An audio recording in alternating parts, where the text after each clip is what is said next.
আপনি পৃথিবীর যে দেশে যৌন চিকিৎসা করতে যান, আপনার ধাতু রোগের চিকিৎসা তারা করবে। আর ধাতু রোগের চিকিৎসা যদি না করে বা না হয়, তাহলে ভেবে নেবেন ওই চিকিৎসা সম্পূর্ণরূপে একটা ভুয়া চিকিৎসা। আপনি আমাকে প্রশ্ন করতে পারেন ধাতু রোগটা কি। আমি যদি সহজ করে বলতে চাই, মনে করেন আপনি মনে মনে একটা খারাপ চিন্তা উপলব্ধি করছেন, তাৎক্ষণিক দেখবেন যে আপনার লিঙ্গ খাড়া হয়ে গেল, হওয়ার পরে পাতলা পানি বের হয়ে যাচ্ছে। প্রস্রাব করতে গেছেন, সেখানে শেষে বা প্রথমে ঘন পানি বের হয়ে যাচ্ছে। এটাকে ধাতু রোগ বলে, মেহ রোগ বলে, ক্ষয় রোগ বলে। স্ত্রীর কাছে গিয়ে যারা সময় পাচ্ছে না, দেখবেন তাদের মধ্যে এই সমস্যাগুলো, এই লক্ষণগুলো কম বেশি থাকবে। না ছাড়া এই প্রবলেম, এই দ্রুত বীর্যপাতের সমস্যা তৈরি হবে না, কোনোদিনও হবে না, কোনোদিনও হবে না।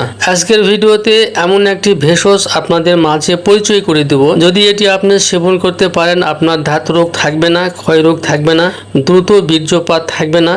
স্ত্রীর কাছে আপনি গিয়ে যথেষ্ট পরিমাণে সময় পাবেন। এবং এটা কিভাবে সেবন করতে হবে আমি আপনাদেরকে এই মুহূর্তে জানাই দিচ্ছি। স্ক্রিনে যে ভেষজটি দেখছেন, এই ভেষজটির নাম কাবাব চিনি। দেখতে অনেকটা গোলমরিচের মতো, গাছগাছালির দোকানে আপনি কিনতে পাবেন। এটি সেবনের নিয়ম হচ্ছে প্রত্যেক দিন রাতে খাবারের পরে, বিশেষ করে সহবাসের 1 ঘন্টা আগে, হাতের তালুতে 5টি কাবাব চিনি নেবেন এবং 10 ফোঁটা মধু নেবেন, নিয়ে চাবিয়ে খেয়ে গরম জল পান করবে। এভাবে যদি আপনি কন্টিনিউ 1 মাস সেবন করতে পারেন, প্রথম দিন থেকে আপনি ভালো রেজাল্ট পেয়ে যাবেন। আপনার ধাতু রোগ, ক্ষয় রোগ, দ্রুত বীর্যপাত এসব সমস্যা অতি সহজেই দূর করতে পারবে। আজকের ভিডিওটি এ পর্যন্তই। সবাই ভালো থাকবেন। আল্লাহ হাফেজ।